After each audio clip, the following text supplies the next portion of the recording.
All right, welcome to End Year in the Podcast live at the New Orleans Entrepreneurial Week event. We're at the Greenwood in Covington, and we had some great sponsors, including Southeastern School of Business, Ms. Tanya Fromby. Thanks for coming. Thank you. I'm Yeah, thrilled to be here. yeah, we've had quite a streak the last couple of days. We've been hanging out quite a bit. We went to the etiquette dinner for the students of Southeastern. We've had this event. Um, and like I was saying on stage, I've really gotten to enjoy spending time with the School of Business at Southeastern. Um, I just think that, and I actually asked President Wainwright this at the dinner the other day about if the School of Business has developed and grown recently more than it had in the past. Maybe he said it's been a pillar of Southeastern for a very long time, but I've just noticed it more. So, what do you credit the success of the School of Business right now to? The way that y'all are growing and all things y'all are doing. Well, I mean, I'm a leadership professor, so I'm always that's kind of my go-to answer, great leadership. If you have the president that we have, the dean that we have, that energy trickles down to the faculty, which trickles down to the students, and you just have what you saw at the dinner, just really a lot of engaged, enthusiastic people. I love how you said it. The energy is always so positive, right? Every time I visit the dean's office or go talk to the student, I gave a presentation to the marketing students, and I was shocked, which I hate to say this, but I was shocked that they were all engaged the entire 100-hour, 15 minutes. I like to think that's all about me, but I really think that it was just the quality of the students y'all have there. There was one person out of the whole class that I noticed looked at something on his computer that wasn't engaging in the class.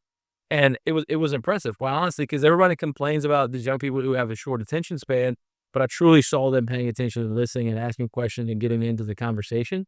And it was refreshing. And I really enjoyed that experience. And like I said, I think there is an energy going on at the College of Business that it's fun. And I think that the dean is part of that and the president is part of that. But I also think it goes down to just the teachers there. Victoria and the opposite grade, you do a great job. And I love how it all funnels down to leadership, because that culture that y'all bring is just it's impressive. And the students that y'all that are a result of that are also impressive. I think that Taylor went to Southeastern. We're at Southeastern. We've got several people that went to Southeastern, and I think it's a really good thing y'all do. Well, thank you. Thank you. Yes. I think sometimes people sleep on Southeastern, and then when they meet someone like Victoria, and they're like, "Wow, those students are so impressive." Yeah. Yeah. It's just the level of engagement that I got at the etiquette dinner from the students, asking me real good questions, and the things that they were doing was it being very productive in the world they're living in. Even though they haven't quite gotten to that professional level yet, they're already doing things to make impacts on business, which I think is great. But I think that also, what you talked about on stage was the opportunities for people who are no longer at that educational phase of their life, right? Yes. So, you feel like if you're going to go commit to a college, you've got to commit to a semester, 2 semesters, 2, 3 years of MBA, whatever it is.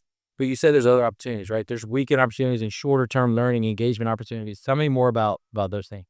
Yeah, so we've really tried to meet our community where they are, and what we know about the North Shore.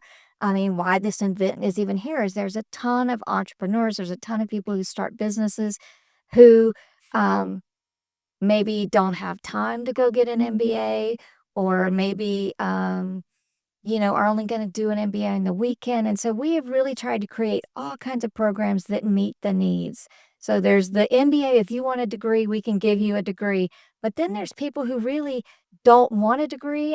Talk to people who started business without a bachelor's degree, and you can't get an MBA if you don't have a bachelor's degree. And they're like, there's absolutely no way I'm going and getting a bachelor's. So we get it. And so we've created programs for them as well. Maybe we have one leadership program that lasts for 10 months, but you go 2 days at a time. You go 2 days, maybe 6 weeks later, you go another 2 days. We're creating a mini MBA that's 5 days to just get a little touch of all that business education without getting a degree. Well, just to give y'all credit, I mean, I won't say the name of this person who operates a very, very successful, probably 7 or 8 figure business. We went through y'all's leadership program after he had already been a successful business owner, just to be a better leader to his organization and get a different perspective. And it's funny because you always go back and look, and you were in college. I did my college thing. I went to law school, my law school thing. But 15 years later, which I realized it's been 15 years since I graduated from college, it's crazy, that I have a different perspective now. And as a grown-up, as a business owner, as a parent, as a spouse, if I went back to school, I'd have a different outlook on it. So I think that you asked the question on stage, are you interested in education? And one of the answers was, yes, I could go to school my whole life. I feel that way. I love to learn and I like to engage and I'm curious about things. I don't always need to utilize that desire because it's just business. You got to be focused on it.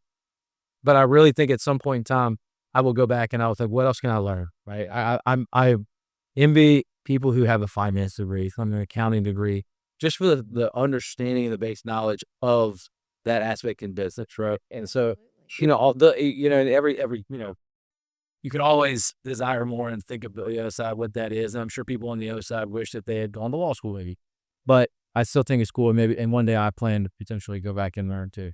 I have a PhD, obviously. And after my PhD, when I was working in business, I got an MBA because you're right. I knew a whole lot about psychology, but I wanted to learn accounting and finance and stuff that we didn't learn in psychology school and you didn't learn in law school. Sure. Yeah. So, very cool. Wow. Again, I appreciate Southeastern, and I hope that somebody listens to this. If it was one person that reached out to y'all's department at the School of Business, find out what you offer, I think they'll be very happy and thankful, and they'll walk away with a gift and a skill or a certificate or education that would be very impactful on them and their business. So, Awesome. Thank you. thanks. Appreciate it.